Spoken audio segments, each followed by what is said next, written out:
Welcome back, brothers and sisters. Let's continue with our discussion on Dawah in our Dawah workshop. Infinity does not exist in reality. Yes, mathematically, there are infinities mathematically. But infinity has no existence in reality. Right? And to give an example of this, a very simple example. Imagine example of a sniper. You know, the sniper is in, for example, he's in the army. So these snipers, they have a radio, right? And before they're allowed to shoot the target, they have to contact, you know, target, they say target in sight, target acquired, permission to fire. So they can't fire without permission, right? So imagine someone, the person there on the radio, says, wait a minute, I can't give permission for that. I need someone higher up to give permission. So he radios higher up. And higher up says, no, I'm going to have to radio higher up. And higher up says, I'm going to radio higher up. And if that keeps going on and on and on and on and on forever, will the sniper ever pull the trigger? Or is he just going to be waiting there forever and ever and ever? He's going to be waiting there for ever and ever, right? The command will never come. In other words, there has to be a place where this stops. There has to be someone from whom this command is ultimately going to be given. Someone with the ultimate authority. It can't go on forever and ever, because then nothing would ever happen. You would just have an endless chain of commands. So think about it. Use the same analogy and think about, therefore, the universe. If the universe needed a creator who needed a creator who needed a creator who needed a creator forever and ever, what you will have is creators creating creators for infinity. And just as the sniper would never pull the trigger, you would never get a universe being created, because the command keeps getting passed on. The same thing, the responsibility, or the one who's going to create the universe would never get round to creating it, because it's always a creator who's going to create a creator who's going to create a creator. So it's just very similar. Just as a sniper would pull the trigger, you would never get a creation. But the creation is here. It exists.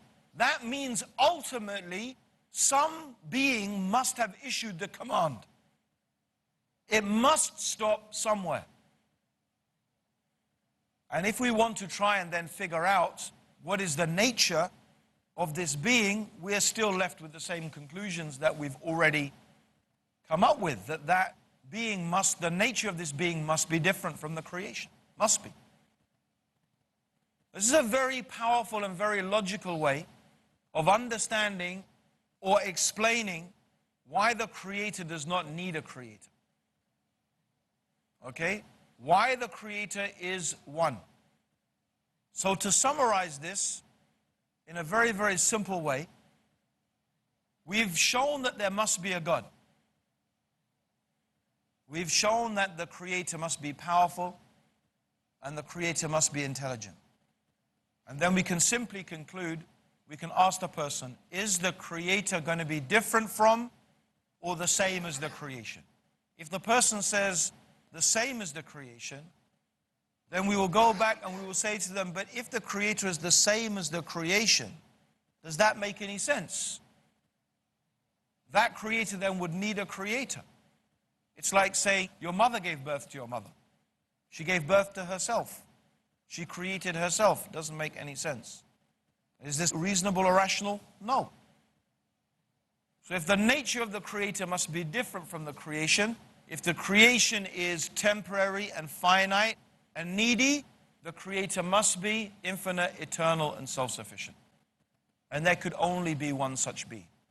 Now, can anyone think of some other arguments or some other rational ways to show that there must be one creator? Is anyone familiar with any other type of arguments that I haven't mentioned? There are some in the Quran, for example. Yes. Ahmed, yes. How would you explain that God is one? Actually, I would like to add that you mentioned about the cycle of creator created the creator. So I would like to add a point on that. Go on then. Yeah, go ahead. If you see, if a creator creates another creator, then the first one no longer remains a creator because it becomes a creation. Well, that's true.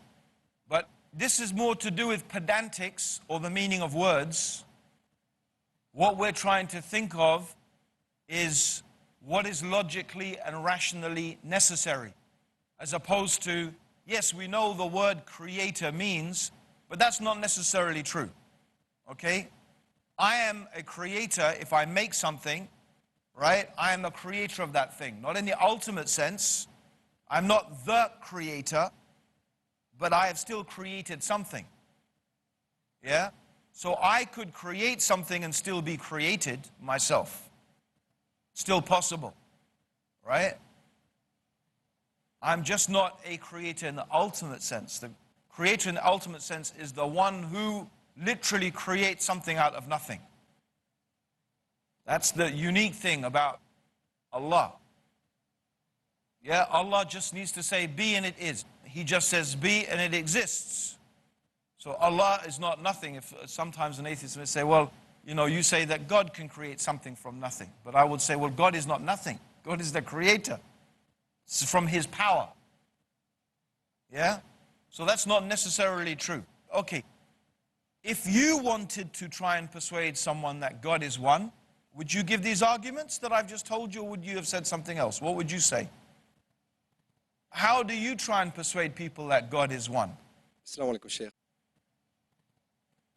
If you look at the hierarchy in any organization, there's Okay. always one captain of the ship. There's Okay. always one president Excellent. of the nation.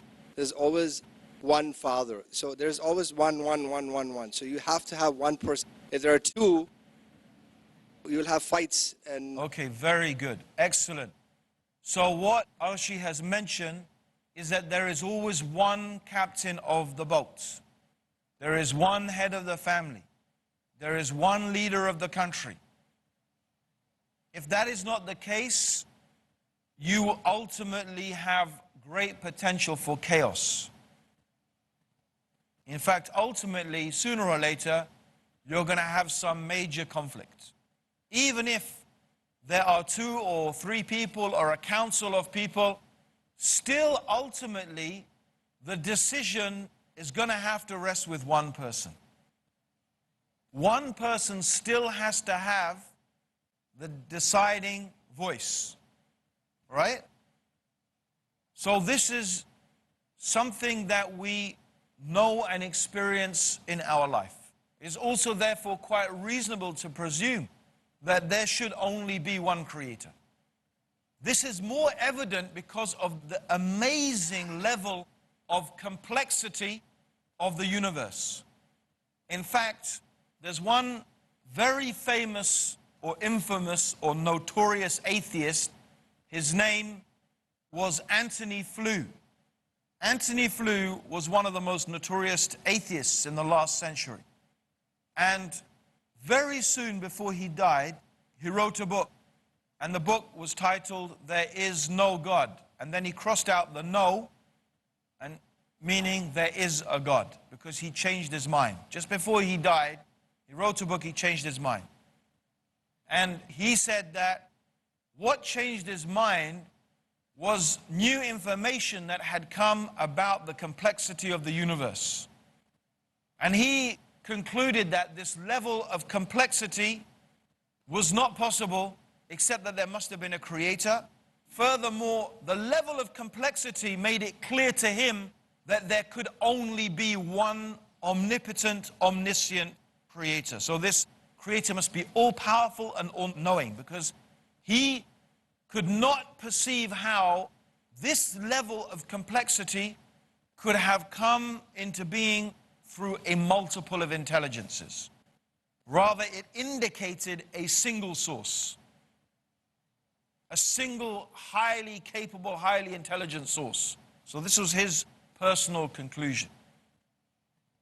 So again, if there were many gods, or if there were many creators, there is another argument the Quran says. That's one argument, right? Is that every single organization we find in our life, from the family to the country to a captain of a ship, it needs one ultimate authority and one ultimate command. So there should also be one ultimate authority and one ultimate command, one creator. So that's one common sense argument. What's another one? I've hinted at it already, yes. I haven't said it quite, but I've got very close. So you just need to finish it off. At the same time, a two driver cannot drive a single vehicle. We said that already. The brother Arashi already said that. You don't need to repeat the same thing. Okay, yeah, you can't have two captains of a boat. You can't have two people driving a car or driving a motorboat. And okay, we've had that example. Well done. So we need another one. We're going to take a short break, brothers and sisters. Don't go away. We'll be back soon, inshallah.